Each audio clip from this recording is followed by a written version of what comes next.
আসসালামু আলাইকুম সবাইকে। আজকে হচ্ছে আমাদের বায়োলজির প্রথম ক্লাস। এই ক্লাসটিতে আমরা হচ্ছে কোষ বিভাজন নিয়ে ডিটেলসে পড়াশোনা করব। তো এই তৃতীয় চ্যাপ্টারটা যারা আগে পড়ে ফেলছো অথবা পড়ো নাই সবার জন্য এই ক্লাসটি। তোমরা মনোযোগ সহকারে, ক্লাসটা খুব লেন্দি হবে না যেহেতু ছোটো একটি চ্যাপ্টার, মনোযোগ সহকারে দেখবা। কারণ এই বেসিকটা তোমার ইন্টারভিউতেও লাগবে। তাই মনোযোগ সহকারে তুমি ক্লাসটা দেখবা। আমি তোমাকে এখানে ডিটেলস খুব সহজভাবে বুঝিয়ে দেবো যেন তোমার পরবর্তীতে কোনো সমস্যা না হয়। ওকে, তাহলে আসো আমরা ক্লাসটা দুইটা প্যাটার্নে পড়বো এখান থেকে। একটা তোমার সামনে এরকম আমি তোমার যে মেইন বইটা আছে, মেইন বইটা আমি দেখাই দেবো যে কোন লাইনটা কীভাবে পড়বা না পড়বা, এরকম যেন ক্লাসটা করার সাথে সাথে তোমার মেইন বইটাও পড়া হয়ে যায়। আরেকটা কি যে এরকম আমরা হোয়াইট বোর্ডের মতো অনেকটা ফিল দেওয়া ট্রাই করবো, যে এরকম একটা পেজ নিয়ে এখানে লিখে লিখে পড়াবো আর কি। তো আসো আমরা কথা না বাড়িয়ে এই ক্লাসটা শুরু করি। তো আমরা একটু দেখি যে প্রথম আমাদের চ্যাপ্টারটার নাম কি। চ্যাপ্টারটার নাম আমাদের কোষ বিভাজন। তো কোষ বিভাজন যেহেতু চ্যাপ্টারটার নাম, তো কোষ বিভাজন এটা বোঝার আগে আমরা কোষ কীটাকে বুঝি, যে কোষ জিনিসটা কি। একটু বেসিক থেকে আমরা পড়াশোনা শুরু করি। কোষ কি? কোষ হচ্ছে একটি জীবদেহের গঠনগত এবং কার্যগত একক। এটা কিন্তু আমরা মুখস্থ করতে হবে, গঠনগত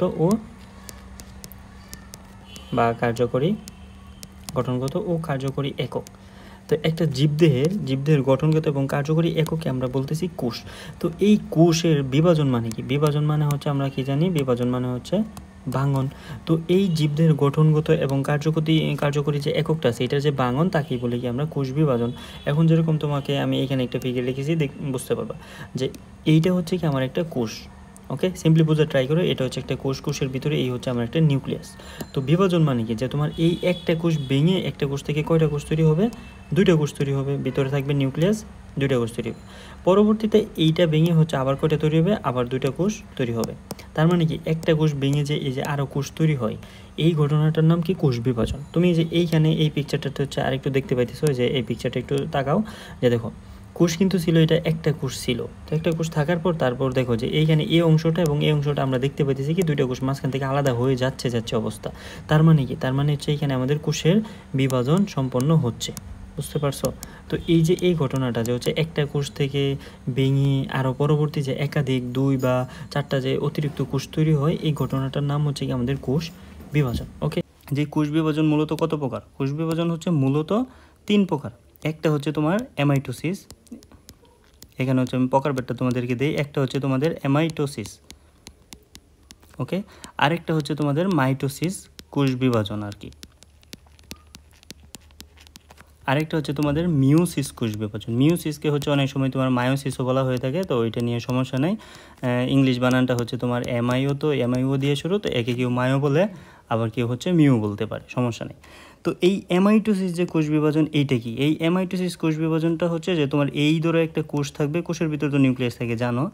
এই নিউক্লিয়াসটা বা কোষটা ধরো কোনো জটিল প্রক্রিয়া ছাড়াই সে ধরো মাঝখান থেকে ভেঙে দুইটা কোষ বানিয়ে ফেলবে। কোনো ধরনের জটিল প্রক্রিয়া নাই, সে ভেঙে একটা থেকে দুইটা হয়ে গেল।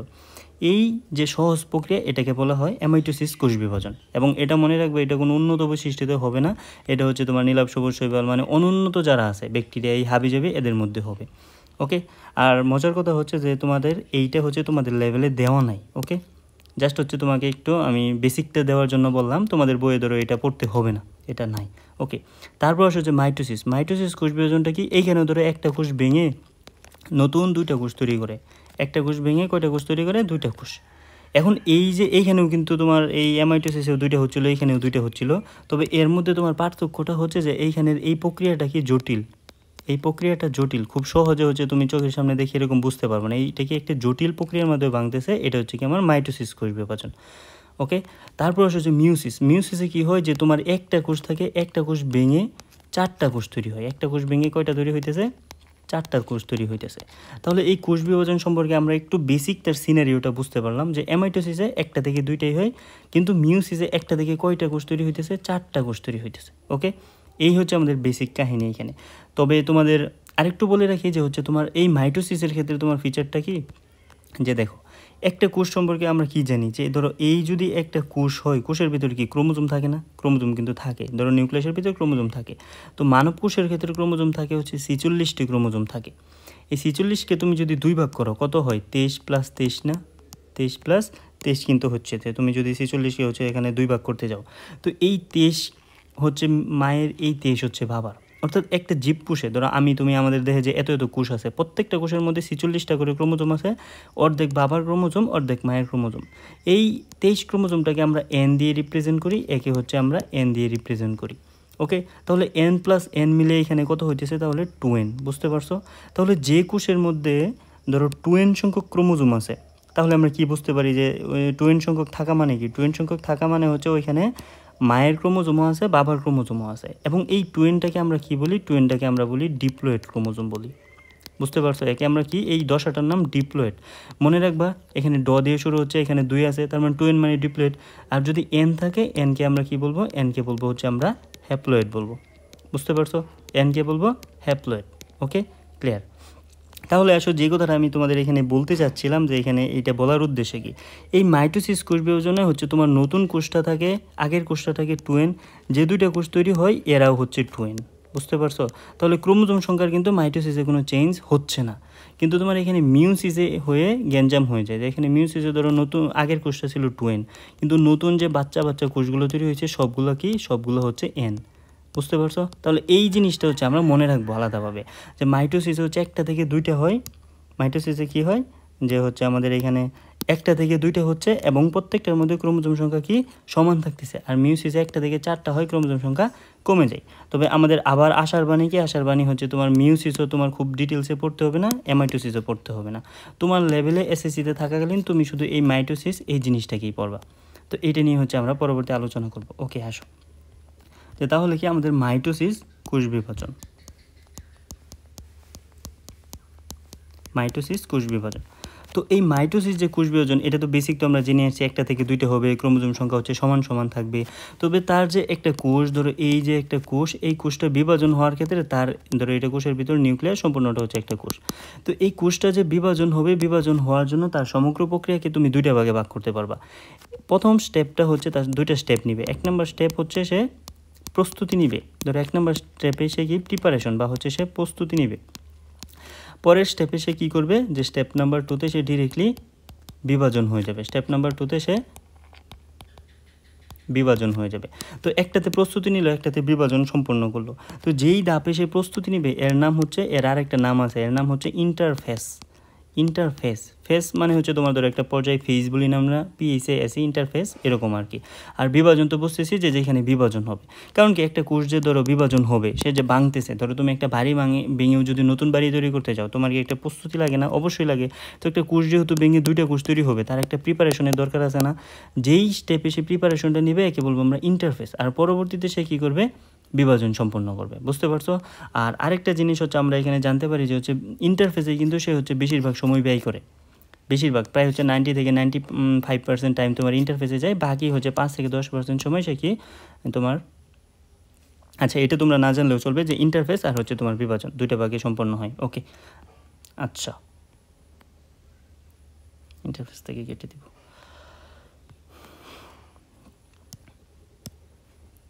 এখন আসো যে ইন্টারফেস নিয়ে হচ্ছে আমাদের খুব বেশি পড়াশোনার দরকার নেই, আমরা পড়াশোনা করবো হচ্ছে বিভাজন নিয়ে। তো ওই মাইটোসিস কোষ বিভাজনটাকে, এই মাইটোসিস কোষ বিভাজনটাকে ধরো একটা জটিল প্রসেস, আমরা কি বলছি, এটা একটা জটিল প্রসেস। যে জটিল প্রসেসটা কি, যে তোমার ধরো এই হচ্ছে একটা কোষ, এইখান থেকে সে যে বিভাজন হয়ে যে দুইটা কোষ তৈরি হইলো, এই যে দুইটা কোষ তৈরি হয়ে গেলো এখানে, এই প্রক্রিয়াটা কিন্তু আমরা যতটা সহজ ভাবতেছি সহজ না, এটা কিন্তু জটিল।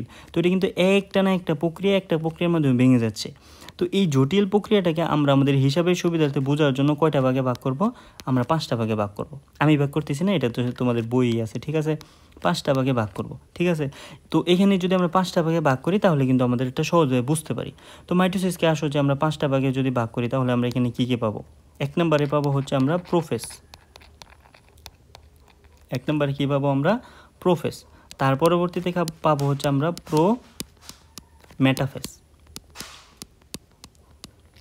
প্রোফেস পেলাম, মেটাফেস, এর পরবর্তীতে হচ্ছে মেটাফেস। মেটাফেসের পরেও তারপর হচ্ছে আমাদের আরেকটা হচ্ছে কি অ্যানাফেস, আরেকটা হচ্ছে কি আমাদের টেলোফেস। অ্যানাফেস আরেকটা টেলোফেস। তাহলে বুঝতে পারছো যে এই মাইটোসিস একটা প্রক্রিয়া, এই সমগ্র প্রক্রিয়াটাকে আমরা কয়টা ভাগে ভাগ করে ফেললাম, 5টা ভাগে ভাগ করে ফেললাম, মানে হচ্ছে 5টা স্টেপে নিয়ে যাব আমরা মাইটোসিস প্রক্রিয়াটাকে। কারণ কি, কারণ হচ্ছে আমাদের আলোচনার সুবিধা, বা হচ্ছে যেহেতু একটি জটিল প্রক্রিয়া দেখবো, তাদের মধ্যে কোষের মধ্যে বিভিন্ন পরিবর্তন হয়, এই পরিবর্তনের উপর ভিত্তি করে কয়টা ভাগে ভাগ করছি, 5টা, বা 5টা স্টেপ, আসলে ভাগ না, এটা হচ্ছে তোমার ধরো মাইটোসিসের পর্যায়, সহজ কথা। এটা এরকম না যে মাইটোসিসকে 5 ভাগে ভাগ করা যায়, মাইটোসিসের সমগ্র পর্যায়টাকে আমরা 5টা স্টেপে বর্ণনা করতে পারি, এটা হচ্ছে কাহিনী। এখন আসলে হচ্ছে প্রত্যেকটা আমরা আলাদাভাবে এখানে জানার চেষ্টা করি। তো প্রথম দেখো, প্রথম ধাপটা হচ্ছে আমার প্রোফেজ। প্রথম ধাপটা কি আমার প্রোফেজ। তো প্রোফেজে কি হয়, যে প্রথমে দেখো এই হচ্ছে ধরো একটা কোষ, এই যে এখানে তুমি যা দেখতে পাচ্ছ কোষ, কোষের ভিতরে ধরো আমি এখানে একটা গোল করে দিলাম, এটার নাম কি, এটার নাম হচ্ছে তোমার ধরো নিউক্লিয়াস। তো নিউক্লিয়াসের ভিতরে কি আছে, নিউক্লিয়াসের ভিতরে নিউক্লিয়াস আছে, তারপর হচ্ছে ক্রোমোজোম, এরকম হচ্ছে রেটিনাকুলাম, এসে আছে, ক্রোমোজোম আছে, তাই না, থাকবে কিন্তু। তো তোমার প্রোফেজ ধাপে কি হয়, প্রোফেজ ধাপের 1 নাম্বার কথা যেটা, 1 নাম্বার কথা হচ্ছে তোমার কোষের নিউক্লিয়াসটা বড় হয়ে যাবে। কি তোমার হচ্ছে যে এটা একটু ভালোভাবে লিখে দিই আমি, দেখো তোমার 1 নাম্বার কথা হচ্ছে যে নিউক্লিয়াস যেটা আছে, নিউক্লিয়াসটা বড় হয়ে যাবে, নিউক্লিয়াস বড় হবে, এটা হচ্ছে তোমার 1 নাম্বার স্টেপ। তো এই যে এইখানে যে ভিতরে যে নিউক্লিয়াসটা আছে, এই নিউক্লিয়াসটা কি হচ্ছে, নিউক্লিয়াসটা হচ্ছে তোমার আকারে বড় হয়ে যাচ্ছে। ধরো শুরুর দিকে কীরকম ছিল, শুরুর দিকে যদি তোমার হচ্ছে ধরো এর আকারটা যে এই লেভেলে ছিল, আমি যেখানে হচ্ছে এখন সবুজ কালার যেটা দেখাতেছি, ধরো আকার এই লেভেলে ছিল, তারপর এটি ধীরে ধীরে কী হয়ে গেলো, নিউক্লিয়াসটা আকারে বড় হয়ে গেল। এটা হচ্ছে কোথায় হচ্ছে, প্রোফেজে হচ্ছে, এটা কিন্তু আমরা আলাদাভাবে মনে রাখবো, কোষের নিউক্লিয়াসটা কি আকারে বড় হলো, এবং এর ভিতরে যে ক্রোমোজোম যেগুলো আছে, এই ক্রোমোজোমগুলো কি হচ্ছে, ক্রোমোজোমগুলো হচ্ছে মোটা হচ্ছে। ধরো এই ক্রোমোজোমগুলো কি হচ্ছে, আকারে বড় হচ্ছে, বা এরা দৃশ্যমান হচ্ছে, সহজ কথা, ক্রোমোজোমগুলো দৃশ্যমান হচ্ছে। এই কথাটাই হচ্ছে আমরা এখান থেকে মনে রাখবো, যে হচ্ছে এখানে কি হয়, যে নিউক্লিয়াসটা আকারে বড় হচ্ছে, ক্রোমোজোমগুলো মোটা হচ্ছে। আরেকটা চেঞ্জেস এখানে হয় ক্রোমোজোমে, এটা আমরা মনে রাখবো, যে ধরো ক্রোমোজোমের গঠনটা হচ্ছে তোমার ধরো এরকম, যে মাঝখানে একটা সেন্টিমিটার থাকে, তারপর হচ্ছে দুই পাশে এরকম দুইটা হচ্ছে শাখা থাকে, এটা হচ্ছে ক্রোমোজোমের গঠন। তো এই প্রোফেজ দশায় কি হয়, এই যে ধরো এই মাঝখানের অংশটার নাম হচ্ছে আমাদের সেন্ট্রোমিয়ার, আর দুইটা বাহু আছে কিন্তু। তো এই প্রোফেজ দশায় কি হয়, সেন্ট্রোমিয়ারটা অক্ষত থাকে, কিন্তু এই দুইটা বাহু থেকে কি হয়ে যায়, দুইটা বাহু বিভক্ত হয়ে যেরকম হয়ে যায়, ধরো দুইটা বাহু বিভক্ত হয়ে যে এরকম হয়ে গেল, বুঝতে পারছো। তাহলে দেখো তো মাঝখানে যে সেন্ট্রোমিয়ারটা ছিল, সেন্ট্রোমিয়ারটা কি বিভক্ত হয়েছে, এই সেন্ট্রোমিয়ার কিন্তু এখনও বিভক্ত হয় নাই। তো এই জিনিসটা কিন্তু আমরা আলাদাভাবে মনে রাখতে হবে, যেখানে কি হয় না, এই সেন্ট্রোমিয়ারটা কিন্তু বিভক্ত হয় নাই। ওকে, বুঝতে পারছো। তো প্রোফেজ দশার মধ্যে কিন্তু তোমার কাহিনী এতটুকুই, যে কোষের মধ্যে একটা নিউক্লিয়াস থাকবে, এই নিউক্লিয়াসটার মধ্যে কি নিউক্লিয়াসটা আকারে একটু বড় হবে, ক্রোমোজোমগুলো একটু খাটো মোটো হবে। খাটো মোটো হওয়ার ক্ষেত্রে অনেকে ধরো জল বিয়োজন, জল যোজন এই কথাগুলো দায়ী করতো, কিন্তু বর্তমানে ধরো আরও বেটার হচ্ছে আমাদের কাছে এক্সপ্লেনেশন আছে, এই কারণে ধরো আমরা এই পানির কাহিনীটা বলি না। তারপরে ধরো আগের কাহিনী জানতে পারো, যে এখানে পানি বের হয়ে যাবে অথবা পানি ঢুকে যাবে, এই কারণে তারা মোটা বা চিকন হয়। তো ক্রোমোজোমগুলো মোটা হলো, তারপর হচ্ছে তার এইখানে যে কী বলে, ক্রোমোজোমটা সেন্ট্রোমিয়ার ভাবে বাদ দিয়ে দুই ভাগে ভাগ হয়ে গেলো, সেন্ট্রোমিয়ারটা কিন্তু অক্ষত আছে। এই কথাটাই হচ্ছে আমরা প্রোফেজে মনে রাখলাম। তারপর আসলে হচ্ছে আমরা প্রোমেটাফেজ নিয়ে পড়ব। প্রোমেটাফেজ এটা কি, এটা হচ্ছে সবার প্রথমের স্টেপটার নাম কী ছিল আমাদের, প্রোফেজ। যে কোষ বিভাজন শুরু হয়েছে তখনটার নাম প্রোফেজ, প্রোফেজের পরে হচ্ছে আমাদের প্রোমেটাফেজ। তো দেখো প্রোমেটাফেজে কী হয়, এটাকে যদি আমরা ধরো একটা কোষ আকার দিই, এই হচ্ছে ধরো আমাদের একটা কোষ, প্রোমেটাফেজ। এই প্রোমেটাফেজে কী হয়, যে ধরো শুরুর দিকে হচ্ছে আমাদের এই যে নিউক্লিয়াসটা এরকম ছিল না, ধরো গুল্লা গুল্লা করে আমি নিউক্লিয়াসটা দিলাম, এরকম নিউক্লিয়াস ছিল। তো এই প্রোমেটাফেজে এসে ধরো আমাদের একটা কাহিনী হবে। কাহিনীটা কি, যে এইখানে ধরো দুইটা মেরুর মতো সৃষ্টি হবে, ধরো এই পাশে একটা মেরু, এই পাশে একটা মেরু। তো এই মেরুগুলোর মধ্যে দেখবো আমরা এরকম সুতার মতো একটা একটার সাথে এরকম যুক্ত আছে। তো এই যে এই মেরুর মতো সৃষ্টি হইল, দেখতে পাইতেছো, যে এই মেরুর মতো তৈরি হইলো, এটা কখন হইতেছে, প্রোমেটাফেজে। এই মেরুগুলো কে তৈরি করে, এই মেরুগুলো তৈরি করবে তোমার ধরো যে কোষের যে কঙ্কালগুলো থাকে, মাইক্রোফিলামেন্টস বা মাইক্রোটিউবিউলস, এই কঙ্কালগুলো হচ্ছে এই মেরু তৈরি করবে। এবং দেখো আরেকটা জিনিস খেয়াল করো, যদি যে এই যে দেখো আমি এখানে নিউক্লিয়াসের যে মেমব্রেন বা প্রাচীরটা, এটা কিন্তু ডট ডট দিয়ে দেখাইছি, আমি কিন্তু একেবারে এরকম গোল করে দেখাই নাই। কারণ কি, কারণ হচ্ছে এই নিউক্লিয়াসের প্রাচীরটা কিন্তু আস্তে আস্তে ভেঙে যাইতেছে, এটা কিন্তু বিদীর্ণ হয়ে অদৃশ্য হয়ে যাবে, বুঝতে পারছো। মানে নিউক্লিয়াসের উপর যে একটা লেয়ার ছিল, এই লেয়ারটা আস্তে আস্তে ভেঙে যাবে, এই কারণে আমি ডট ডট দিয়ে বুঝাইছি। আচ্ছা, তাহলে আসো যে নিউক্লিয়াসের ভিতরে আমার কী ছিল, একটু আগে দেখাইছি তোমাকে, নিউক্লিয়াসের ভিতর ছিল হচ্ছে কি আমাদের ক্রোমোজোম ছিল, যে ক্রোমোজোমগুলো এরকম এরকম ছিল, ক্রোমোজোম ছিল না আমাদের, ক্রোমোজোম ছিল কিন্তু। তো এই ক্রোমোজোম বেচারাগুলো কী করে, যে এটা যদি আমি এখানে বড় করে দেখাই, এই যে দেখো দুই পাশে যে দুইটা সূত্রক আছে, যে এরকম নামতেছে, এরকম নামতেছে, স্পিন্ডল যন্ত্র বললাম, যে স্পিন্ডল যন্ত্র তৈরি করলো। স্পিন্ডল যন্ত্রের মধ্যে যে এই যে সুতার মতো দেখতে পাইতেছে, এটার নাম কি, স্পিন্ডল তন্তু। এটার নাম স্পিন্ডল তন্তু। তন্তু মানে কি, তন্তু মানে হচ্ছে সুতা, ফাইবার, এরকম কিছু। তো যেহেতু সুতার মতো, স্পিন্ডল তন্তু। তো এই ক্রোমোজোমগুলো কী করে, ক্রোমোজোমের ভিতরে যে সেন্টোমিয়ার থাকে, সেন্টোমিয়ারটা এসে ধরো এর সাথে লেগে যায়, এই যে এই সেন্টোমিয়ারটা এর সাথে লেগে যায়, তারপর হচ্ছে দুইটা শাখা এরকম থাকে। তাহলে বুঝতে পারছো যে স্পিন্ডল তন্তুর যে সুতাটা থাকে, এই সুতার সাথে কি হচ্ছে, তোমার ক্রোমোজোমটা এসে লেগে যাইতেছে। এবং ক্রোমোজোমটা কোন অংশ লাগে দেখো তো, ক্রোমোজোমটা কিন্তু তার সেন্টোমিয়ার দিয়ে লাগতেছে। তার সেন্টোমিয়ার ধরো এইটা যদি তোমার স্পিন্ডল ফাইবার হয়, এই যে এইখানে এটা হচ্ছে সেন্টোমিয়ার, এইভাবে লাগতেছে। এখানে কিন্তু হচ্ছে ক্রোমোজোমের যে উপরের বাহুগুলো থাকে, কানের মতো দেখা যাচ্ছে, এগুলো লাগে না, লাগে কে, লাগে হচ্ছে তোমার এখানে স্পিন্ডল সেন্টোমিয়ারটা লাগতেছে। বুঝতে পারছো?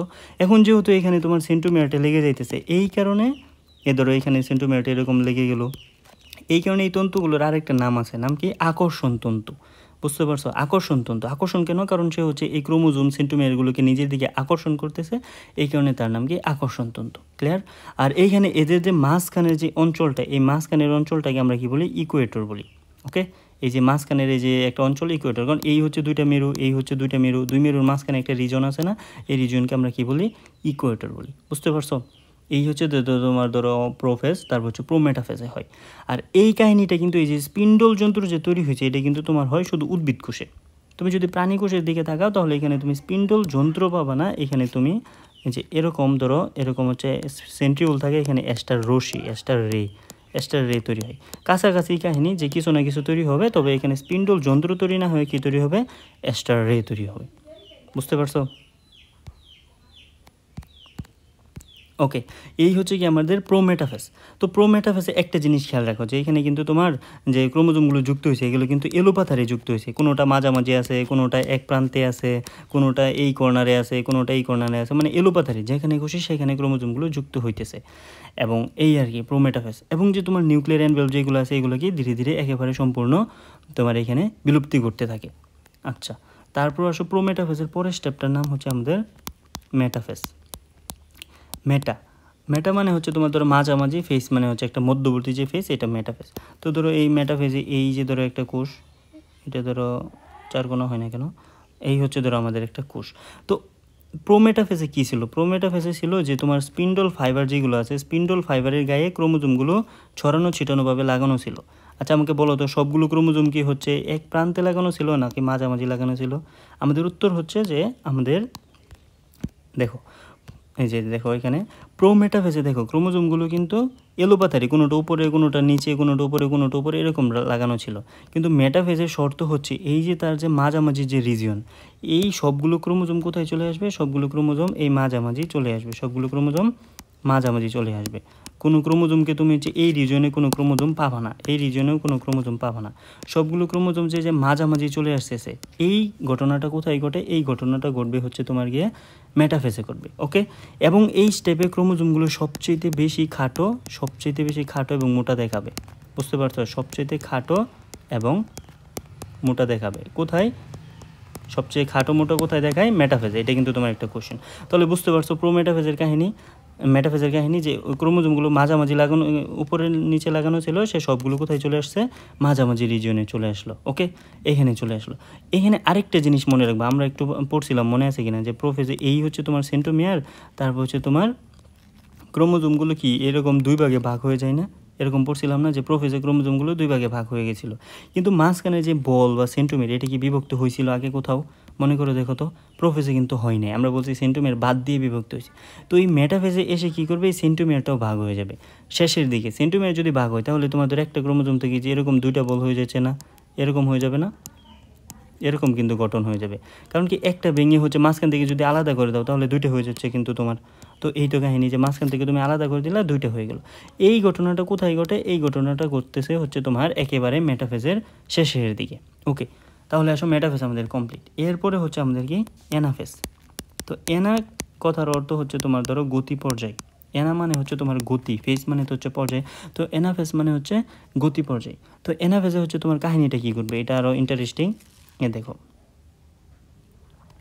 যে অ্যানাফেজে তোমার কাহিনীটা কী করতেছে, যে আমাদের হচ্ছে স্পিন্ডল যন্ত্র সব কিছু ঠিকঠাক আছে, এই যে দেখো এটা হচ্ছে আমাদের কি স্পিন্ডল তন্তু, তন্তু মানে কি ফাইবার, স্পিন্ডল তন্তু, এই সেই হচ্ছে আমাদের সব কিছু এখানে লাগানো আছে। ওকে, কোনো সমস্যা নেই, এগুলো সব কিছু হচ্ছে আমাদের এখানে লাগানো। তো মেটাফেজের কাহিনীটা কী ছিল, মেটাফেজের ঘটনাটা একটু রিকল করো তো। মেটাফেজে কী ছিল, যে সবগুলো ক্রোমোজোম মাঝামাঝি লাগানো ছিল, সবগুলো ক্রোমোজোম মাঝামাঝি লাগানো ছিল, তাই না? কোনোটা কি হচ্ছে প্রান্তে টান্তে এরকম ছিল না। আবার মেটাফেজে আরেকটা ঘটনাও ছিল কি, যে এই ক্রোমোজোমগুলো শেষের দিকে ভেঙে একটা থেকে এরকম দুইটা হইতেছিল, সেন্টোমিয়ার ভেঙে গিয়ে একটা থেকে দুইটা হইতেছিল। তো এই তোমার অ্যানাফেজ ধাপে এসে কি হবে, অ্যানাফেজ ধাপে এসে এই যে ক্রোমোজোমগুলো দুই ভাগে ভাগ হলো, এরা কি দুই এই মাঝখান থেকে আবার মেরুর দিকে যেতে থাকে, আবার মাঝখান থেকে মেরুর দিকে যেতে থাকবে। তবে এইখানে তোমার কাহিনী আছে, মেরুর দিকে যে যাবে, যে এই ধরো একটা ক্রোমোজোম থেকে এই যে দুইটা বাচ্চা ক্রোমোজোম তৈরি হইলো, অপত্য ক্রোমোজোম বলি আমরা এদেরকে, বাচ্চা ক্রোমোজোম। একটা ক্রোমোজোম ধরো এই যদি আমার সুতা হয়, একটা ক্রোমোজোম যাবে ধরো এই মেরুর দিকে, আরেকটা ক্রোমোজোম যাবে এই মেরুর দিকে। তাহলে ডিরেকশনটা দেখো, এই যে একটা ক্রোমোজোম আমার উপরে চলে গেলো, একটা নিচে, আরেকটা এইদিকে চলে আসতেছে।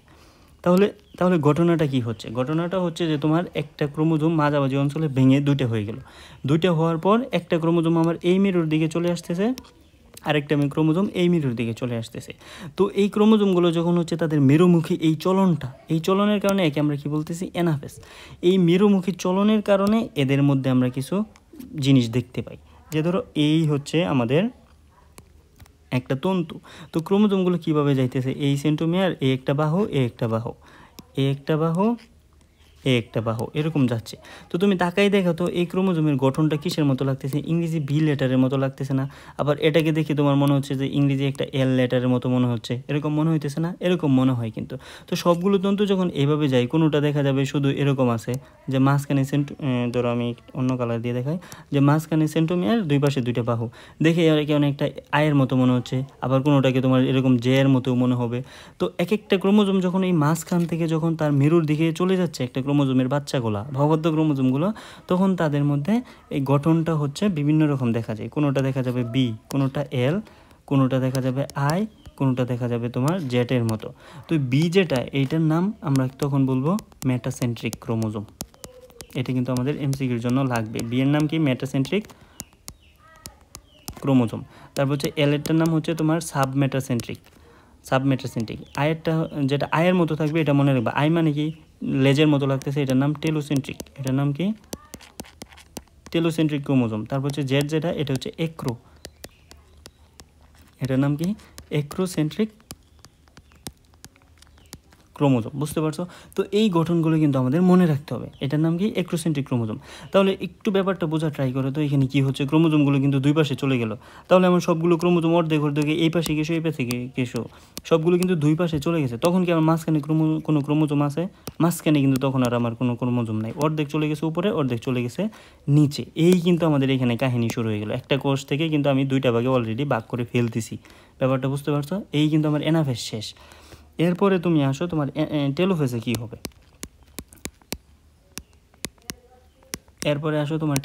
হবে, টেলোফেজের মধ্যে হচ্ছে এই তোমাদের বলছিলাম না, হচ্ছে দুইটা ক্রোমোজোমের হচ্ছে কিছু পোর্শন হচ্ছে তোমার এই উপরে চলে গেছে, মানে দুইটা মেরুর দিকে যে হচ্ছে ক্রোমোজোমগুলো ভাগ হয়ে গেল, দুইটা মেরুর দিকে যে হচ্ছে ক্রোমোজোমগুলো তোমার ভাগ হয়ে গেল, তখন কি হবে, ধরো এখানে বোঝাচ্ছে হালকা ভাগ হয়ে গেছে, তখন ওই অংশের চারদিকে একটা নিউক্লিয়াস একটা আবির্ভাব করবে, নিউক্লিয়ার মেমব্রেনের আবির্ভাব করবে।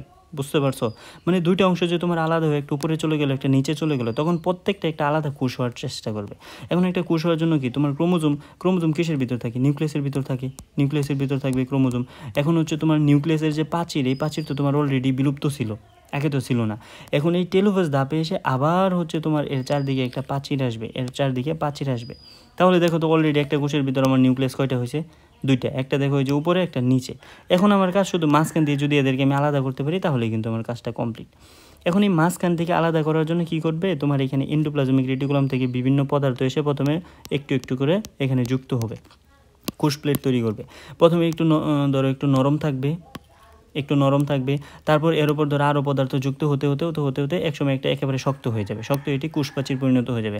তখন তোমার উপরে যে নিউক্লিয়াসটা ছিল এটা ডেভেলপ করবে, নিচের নিউক্লিয়াসটা এটাও পরিণত হয়ে যাবে। এইভাবে কিন্তু তোমার উদ্ভিদ কোষ তাহলে কি একটা কোষ দুইটা কোষে পরিণত হয়ে গেল। বুঝছো?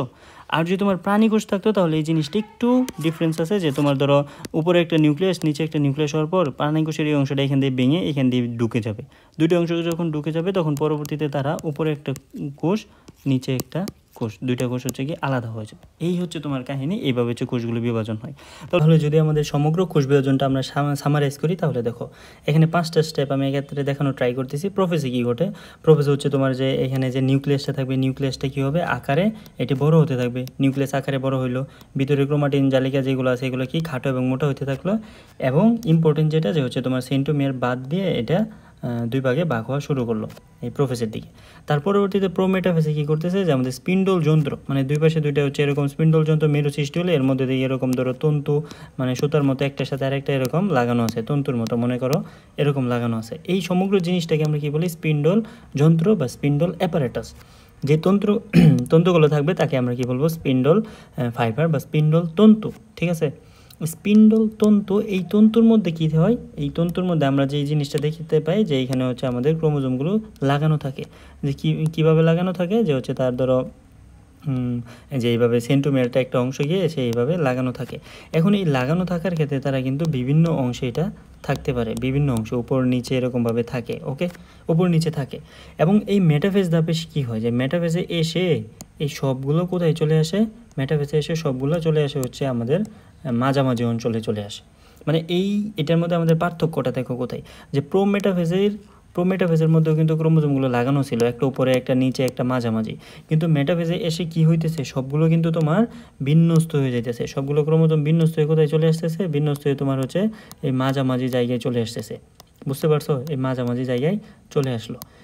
এবং তারপর তোমার এই এনাফেজ ধাপে কী ঘটে, এনাফেজ ধাপের মধ্যে গিয়ে এই যে মাঝখানে যারা আসছিল এরা কী ঘটে, এখান থেকে আবার একটাকে ছেড়ে দেয়। মানে এই ব্যাপারটা কি, যে এরকম থাকে না, যে আমাদের ক্রোমোজোমটা এরকম ছিল, একটা সেন্টোমিয়ার, তারপর হচ্ছে তার এরকম বাহু ছিল। তো এই মেটাফেজের শেষের দিকে কী হয়, ক্রোমোজোমটা এখান থেকে ভেঙে যায়, মাঝখান থেকে সেন্টোমিয়ার ভেঙে গেলে তার গঠনটা হচ্ছে এরকম হয়ে যায়, তার গঠনটা কীরকম হয়ে যায়, এরকম হয়ে যায়। তাহলে দুইটা জিনিস হয়ে গেলো না, যে দুইটা হচ্ছে তোমার একটা সেন্টোমিয়ার থেকে দুইটা সেন্টোমিয়ারের বাচ্চা তৈরি হয়ে গেলো, মানে একটার দুইটা অপত্য তৈরি হয়ে গেলো। তো এই এনাফেজ ধাপে এসে কী হয়, যে এই দুইটা নতুন সৃষ্ট যে দুইটা অপত্য, একটা অপত্য তোমার হচ্ছে উপরের দিকে যাওয়া শুরু করে, একটা অপত্য নিচের দিকে যাওয়া শুরু করে। বুঝছো কাহিনী? আমি আবার বলি, কারণ হচ্ছে তোমাদের বুঝাইতে আসলে ভালো লাগে, যদি না বুঝো তখন কষ্ট লাগে, এটা আর কি। যে প্রোফেসের ক্ষেত্রে কী হয়, তোমার নিউক্লিয়াসটা আকারে বড় হলো, ক্রোমোজোমটা সেন্টোমিয়ার থেকে একটু ভেঙে সেন্টোমিয়ার বাদে ভাগ হয়ে গেলো, তারপর হচ্ছে তোমার স্পিন্ডল তন্তু তৈরি হলো, তন্তুগুলোর গায়ে ক্রোমোজোমগুলো লেগে গেলো, ছড়ানো ছিটানো উপর নিচে। মেটাফেজে এগুলো কি বিন্যস্ত হয়ে মাঝামাঝি চলে আসলো। মেটাফেজের শেষের দিকে এই মাঝামাঝি থাকা অবস্থায় সেন্টোমিয়ার মাঝখান থেকে ভেঙে দুইটা আলাদা হয়ে গেল। আলাদা হওয়ার পর একটা উপরে চলে যাইতেছে, একটা নিচে চলে যাইতেছে। বুঝছো কাহিনী? এখন যদি একটা উপর নিচে চলে যায় তাহলে ঘটনাটা কী করতেছে, যে একটা ক্রোমোজোমের তোমার এই যে এইদিকে একটা, এইদিকে একটা, এদিকে একটা, এদিকে একটা, এরকম যাইতেছে না, এরকম কিন্তু যাইতেছে। এবং এই যাওয়ার ক্ষেত্রে তাদের গঠনটা কিন্তু আমাদের বিএল, যে আই তারপর হচ্ছে জেড এরকম দেখায় আর কি, ঠিক আছে। আর টেলোফেজ ধাপে এসে কী ঘটে, যে তোমার এইখানে যে এগুলো চলে গেছে এগুলো একত্রে দলা হতে থাকে, দলা হয়ে ধরো একটা কুণ্ডলির মতো পাকায় ফেলে, তাহলে কি হয়, যে আমাদের এখানে নিউক্লিয়াস কয়টা হয়ে গেল, দুইটা কিন্তু নিউক্লিয়াস কমপ্লিট। বুঝতে পারছো, নিউক্লিয়াস কিন্তু হয়ে গেল। তো তার মানে কি, যে তোমার নিউক্লিয়াস শুরু করছিল কয়টা দিয়ে, তুমি একটা নিউক্লিয়াস দিয়ে শুরু করছো, এখানে একটা, তার মানে তুমি নিউক্লিয়াস বানাই ফেলছো দুইটা। তাহলে দেখো আমাদের বিভাজনের হচ্ছে আমাদের স্টেপটা কী ছিল, যে বিভাজনের স্টেপেই কিন্তু আমাদের ছিল, যে যদি তোমাকে বলি, তাহলে দেখো তো আমাদের বিভাজনের স্টেপে কী ছিল, যে বিভাজনের স্টেপে ছিল যে 1 নম্বরে হচ্ছে আমাদের কি নিউক্লিয়াস বিভাজন হবে, 1 নম্বরে কী বিভাজন হবে, 1 নম্বরে হচ্ছে আমাদের নিউক্লিয়াস বিভাজন হবে। তারপরে হচ্ছে আমাদের কি বিভাজন হবে, সাইটোপ্লাজম বিভাজন হবে। বুঝতে পারছো, 1 নম্বরে নিউক্লিয়াস, তারপর হচ্ছে কি আমাদের সাইটোপ্লাজম বিভাজন হবে। তো এই নিউক্লিয়াস বিভাজন হয়ে গেলে পরবর্তীতে এখান থেকে আমাদের কোষপ্লেট তৈরি হবে, তারপর হচ্ছে এটা আলাদা হয়ে যাবে, প্রাণী কোষের ক্ষেত্রে ভিতরে ঢুকে যাবে এবং সাইটোপ্লাজম বিভাজন হয়ে যাবে। আলটিমেটলি তুমি এইখানে একটা কোষ পাবা, এইখানে একটি কোষ পাবা। বুঝছো কাহিনী? উদ্ভিদ কোষের ক্ষেত্রে এটা এরকম থাকবে। তো এইটা হচ্ছে ধরো 1 পৃষ্ঠার মধ্যে যদি আমি তোমাকে সামারাইজ করে দিই তাহলে কাহিনীটা হচ্ছে এরকম ঘটে, ঠিক আছে। আমরা মাইটোসিসের একটু গুরুত্বটা পড়ে রাখি। তো মাইটোসিস কোষ বিভাজন কোথায় হয়? মাইটোসিস কিন্তু হয় দেহকোষে ঘটে মাইটোসিস। তো এটা জানলে আমরা বুঝে যাব যে দেহকোষ। আচ্ছা, আর মিউসিস ঘটে কিন্তু আমাদের জনন মাতৃকোষে। এটা মিউসিসের যে ক্লাস ওইটার মধ্যে আমি বলে দিয়েছি, ওইটা তুমি দেখলেই পাবা। তো মাইটোসিস ঘটে দেহকোষে। তো দেহকোষটা কি, যেহেতু আমরা জানি যে শুক্রাণু একটা আর হচ্ছে ডিম্বাণু, দুইটা শুক্রাণু ডিম্বাণুকে আলটিমেটলি মিলিত হয়ে কি একটি জাইগোট গঠন করে। প্রথম একটা কোষ, এর নাম কি হয়, জাইগোট। এই জাইগোটটা তারপর হচ্ছে বারংবার বিভাজিত হয় কিসের মাধ্যমে, মাইটোসিসের মাধ্যমে। তো মাইটোসিসের মাধ্যমে বিভাজন হলে একটা থেকে কয়টা হবে, দুইটা, এই দুইটা থেকে আরও দুইটা, এই দুইটা থেকে আরও দুইটা, এরকম চলতেই থাকবে। চলতে থাকলে আলটিমেটলি সব কিছু একত্রেই কিন্তু থাকবে। তো সব কিছু একত্রে যুক্ত হয়ে আলটিমেটলি একটা বেবি বা হচ্ছে একটা ধরো মানুষ, একটা মানুষ তৈরি করবে, ঠিক আছে। তো তার মানে কি, যে তোমার দেহকোষ, এই জাইগোট থেকেই কিন্তু তোমার বিভাজনটা, মাইটোসিস শুরু হয়েছে। একটা আমৃত্য ধরো বিভিন্নভাবে দেহের মধ্যে মাইটোসিসটা চলতেই থাকবে। এখন মাইটোসিসটা আর কোথায় কোথায় করতে পারে, দেখো ধরো একটা মানুষ যারা অ্যাক্সিডেন্ট করলো, যারা অ্যাক্সিডেন্ট করে আমরা দেখি না হচ্ছে অ্যাক্সিডেন্ট করে কি তার হচ্ছে গায়ের চামড়া চলে গেছে বা কোথাও থেকে মাংস চলে গেছে। তো এই যে এই ক্ষতর ঘটনা, এই যে এই আঘাতের যে ঘটনাগুলো হয়, এই আঘাতের ঘটনাগুলোতে কি হয়, যে আমরা দেখি মাংস চলে গেছে, চামড়া চলে গেছে, কিছুদিন পরে আবার এটা নতুন করে গঠন করে না। এই যে আঘাত পাওয়ার ঘটনা, তারপর হচ্ছে ক্ষত, তারপর হচ্ছে চামড়া, এই জিনিসগুলো কোত্থেকে আসে, তোমার মাইটোসিস থেকে আসে। ওকে, মাইটোসিস বিভাজনের মাধ্যমে তোমার এখান থেকে নিয়ন্ত্রিত হয়। আরেকটা জিনিস আছে যে মাইটোসিসের কোষ বিভাজনটা যদি তোমার নিয়ন্ত্রণ হারায় ফেলে, যদি অনিয়ন্ত্রিত হয়, যে মাইটোসিসটা যদি অনিয়ন্ত্রিত হয়, অনিয়ন্ত্রিত হলে কি হবে, অনিয়ন্ত্রিত হলে যে তোমার এখানে ধরো আমি এক্সাম্পল দিই, যে তোমার এটা হচ্ছে তোমার হাত, ওকে, এটা হচ্ছে তুমি ধরো তোমার এটা হাত, ওকে, তোমার এইখানে কোষ থাকার কথা ধরো 50টা, আমি এক্সাম্পল হিসেবে দিচ্ছি, কোষ থাকার কথা 50টা, কিন্তু এখানে কোষ কয়টা হয়ে গেছে, কোষ হয়ে গেছে 200টি, 200টি কোষ হয়ে গেছে। তখন 200টি কোষ হয়ে গেলে তুমি কি দেখবা, তুমি দেখবা তোমার হাতের এই অংশটা একটু উঁচু হয়ে আছে, একটু উঁচু হয়ে গেছে। যে জিনিসটাকে আমরা গ্রামে আমরা সাধারণভাবে কী নামে চিনি, আমরা চিনি কিন্তু টিউমার হিসেবে চিনি, যে দেখবা হাতের কিছু অংশ হচ্ছে উঁচু হয়ে গেছে। তো এই যে টিউমারটা হয়ে গেলো, টিউমারটা কিসের কারণে হইতেছে, মাইটোসিসের কারণে হইতেছে। মাইটোসিসের কোন ধরনের বিভাজনের কারণে, অনিয়ন্ত্রিত বিভাজন, কোষ বিভাজন। কারণ কি, আমি জানি আমার এখানে 50টা কোষ বিভাজন হওয়ার পর তার স্টপ হওয়ার কথা ছিল, কিন্তু সেই কি এখানে স্টপ না হয়ে ক্রমাগত 50 থেকে আরও 100, 100 থেকে 200 বানানো শুরুই করতেছে। তার মানে এখানে আমার কি নিয়ন্ত্রণ হারাই ফেলছি। তো নিয়ন্ত্রণ হারাই ফেলে তখন এখানে কি হয়, টিউমার হয়। এখন এই টিউমারটার মধ্যে যদি তোমার ধরো আবার ইনফেকশন হয় বা কোনো সমস্যা হয়, বা তোমার দেহের জন্য ভিতরে যদি ঘা হয়ে যায়, তখন তাকে আমরা কি বলি, ক্যান্সার বলি। বুঝতে পারছো? তাহলে মাইটোসিস কোষ বিভাজনে কিন্তু গুরুত্বর দিক দিয়ে তোমার উপকারও আছে, অপকারও আছে। অপকার হিসেবে টিউমার এবং ক্যান্সার দুটো জিনিস হতে পারে। আর যদি উপকারের কথা বলো, যে আঘাত পাওয়া, তারপর হচ্ছে তোমার ক্ষতবিক্ষত কোনো একটা অংশ, বা তুমি উদ্ভিদের ক্ষেত্রে দেখতে পারো যে তুমি গাছের একটা কোনো অংশ বাকল ছিঁড়ে ফেলছো, কিছুদিন পরে ওইখান থেকে আবার জিনিসটা হয়ে যাবে। এই ঘটনাটা কিসের মাধ্যমে, মাইটোসিসের মাধ্যমে হয়। তো এটা আসলে আমি একটু বই থেকে তোমাকে একটু দেখাই দিই, বই থেকে দেখলে একটু বুঝতে পারো। এই যে দেখো মাইটোসিসের গুরুত্ব, এই যে মাইটোসিসের গুরুত্ব তুমি যদি এখান থেকে দেখো, তাহলে এই যে দেখো যে মাইটোসিসের ক্ষেত্রে কি উদ্ভিদ কি বংশবৃদ্ধি করে অঙ্গজ প্রজনন সাধিত হয়। এই যে কোথায়, এই যে দেখো টিউমার, ক্যান্সার, এখান থেকে তুমি এটা রিডিং দিলেই হবে। আমি যে কথাগুলো তোমাকে বলছি, যে তোমার কোষটা কী হয়, কোষটা হচ্ছে ক্ষতবিক্ষত হলে তৈরি হয়, ক্ষতবিক্ষত হলে যে জিনিসগুলো তৈরি হয়, এটার মাধ্যমে মাইটোসিসের মাধ্যমে কারেকশন হয়। আবার তোমার যে নিয়ন্ত্রণহীন কোষ বিভাজন, নিয়ন্ত্রণহীন কোষ বিভাজনের মাধ্যমে কী হয়, যেখানে টিউমার হয়ে যায়। এখন টিউমারটা যদি হচ্ছে তোমার দেহের জন্য ক্ষতিকর হয়ে যায়, তখন তাকে কী বলি আমরা, ক্যান্সার নামে ডাকি। বুঝতে পারছো? এটা হচ্ছে আমাদের মাইটোসিসের গুরুত্ব। বলে এখন আসো আমি তোমাকে বইটা দেখাই দিই যে কীভাবে পড়বা। যে দেখো এখানে প্রথম বলছে যে এককোষী কোষ, মানে কিছু কিছু জীব আছে তাদের দেহ শুধু একটা কোষ দিয়ে গঠিত, তাকে বলবো এককোষী। কিছু কোষ আছে হচ্ছে বহুকোষী, যেরকম আমি তুমি, আমাদের অনেক 100 ট্রিলিয়ন অনেক অনেক কোটি কোটি কোষ দিয়ে গঠিত, আমরা কি বহুকোষী কোষ, ঠিক আছে। তো এই কোষগুলো কী হবে, বিভাজন হবে। বিভাজনের জন্য আমরা তো মাইটোসিস তো পড়ছি। মাইটোসিস মানে কি, যে তোমার একটা থেকে হচ্ছে দুইটা হবে, প্রত্যেকটার মধ্যে ক্রোমোজোম সমান থাকবে। এখানে একে আমরা কি বলি, যে সমীকরণিক কোষ বিভাজন বলি, কিন্তু একে আমরা কি বলে থাকি, সমীকরণিক কোষ বিভাজন। কোথায় ঘটে, যে উদ্ভিদের ক্ষেত্রে মূল কাণ্ড, অগ্রভাগ, আর হচ্ছে মানুষের ক্ষেত্রে ওইটি কি কোষ বিভাজন চলতেই থাকে, ঠিক আছে। আর মাইটোসিসের পর্যায়সমূহ, এটা নিয়ে তো আমরা পড়ছি যে কয়টা স্টেপে ভাগ করি, 5টা স্টেপে ভাগ করি। Prophase, prometaphase, metaphase, anaphase, telophase. প্রোফেজে দেখো কি ঘটনাটা ঘটতেছে। সবার প্রথমে আমি বলছি যে নিউক্লিয়াসটা তোমার আকারে বড় হয়, জিনিসটা হচ্ছে ক্লাসে বলে দিছি, নিউক্লিয়াস আকারে বড় হয়। তারপর হচ্ছে তোমার ক্রোমোজোমগুলো খাটো এবং মোটা হতে থাকে, এবং সর্বশেষ হচ্ছে তোমার সেন্টোমিয়ার ব্যতীত এটি লম্বা লম্বে দুই ভাগে ভাগ হয়ে যায়, দুটি ক্রোমাটিড উৎপন্ন করে। এই 3টে ইনফরমেশন এখান থেকে মুখস্থ রাখবে। তারপর হচ্ছে তোমার প্রোমেটাফেজে কি হয়, যে প্রোমেটাফেজে কিন্তু তোমার স্পিন্ডল যন্ত্র সৃষ্টি হয়। এই কথাটা কিন্তু তোমার মাস্ট। প্রোমেটাফেজ মানে স্পিন্ডল যন্ত্র। স্পিন্ডল যন্ত্রের মধ্যে যে সুতার মতো তুমি যে জিনিসটা দেখতে পাইতেছো, এটার নাম স্পিন্ডল তন্তু। তন্তু মানে তো বুঝো, তন্তু মানে হচ্ছে ফাইবার। স্পিন্ডল যন্ত্রে তন্তু থাকবে। এই তন্তুগুলোর মধ্যে যে দেখো, এই যেই তন্তুতে হচ্ছে ক্রোমোজোম লাগানো আছে, এই তন্তুটার নাম কি, ট্র্যাকশন ফাইবার বা আকর্ষণ তন্তু। সে কি সেন্টিমিটারটাকে নিজের দিকে আকর্ষণ করে ধরে রাখছে, ঠিক আছে। এই কারণে তার নাম কি, ট্র্যাকশন ফাইবার। এই কথাটা মনে রাখবা। আর হচ্ছে তোমার প্রাণীর ক্ষেত্রে কি হয়, প্রাণী কোষের ক্ষেত্রে এরকম তোমার স্পিন্ডল তন্তুর পাশাপাশি যে তোমার এখানে ধরো এই যে এরকম দেখো কিছু রশি বের হয়ে যাইতেছে, এই রশিগুলো কিন্তু তোমার উদ্ভিদ কোষে নাই। তো এই রশিগুলোর নাম এস্টার রশি, ঠিক আছে, এর নাম কি এস্টার রশি, এটা কিন্তু মনে রাখবা এস্টার রশি কোথায় থাকে। তারপর হচ্ছে তোমার আসো মেটাফেজ। মেটাফেজ হচ্ছে মাঝামাঝি পর্যায়ে, সবগুলো মাঝামাঝি চলে আসবে। এখান থেকে তুমি একটা জিনিস মনে রাখবা, ক্রোমোজোমগুলো সবচেয়ে বেশি খাটো এবং মোটা হয় এবং শেষের দিকে সেন্টোমিয়ারটা বিভাজন শুরু হয়ে যায়। মানে হচ্ছে তোমার যে এরকম ছিল যে এটা ভেঙে এরকম দুইটা হয়ে যায়, এই যে দুইটা হয়ে যায়, এই জিনিসটা আমরা মনে রাখলাম, সেন্টোমিয়ার বিভাজন হয়। অ্যানাফেজ মানে গতি পর্যায়, এই পর্যায়ে কি হয়, ক্রোমোজোমগুলো হচ্ছে দুইটা আলাদা হয়ে যাবে, ক্রোমোজোমগুলো কি বিপরীত মেরুর দিকে চলন শুরু করবে, এটা মনে রাখবে, বিপরীত মেরুর দিকে চলন শুরু করবে, দেখতে বিএল জেটাই। তো বিএল জেটাই এটা হচ্ছে আমি ক্লাসে দেখাই দিয়েছি না, বিএল জেটাইয়ের মতো হয়েছে। ওকে, টেলোফেজ হচ্ছে সবার শেষের পর্যায়ে, এখানে যা যা বিলুপ্ত হয়েছিল সবগুলো আবার আগের মতো আবির্ভাব ঘটবে এবং হচ্ছে দুইটা দুই পাশে চলে যাবে, দুই পাশে চলে গেলে কি আমাদের দুইটা কোষ গঠন সম্পন্ন করবে। ঠিক আছে, এই হচ্ছে কিন্তু আমাদের এখানে টোটাল কাহিনী।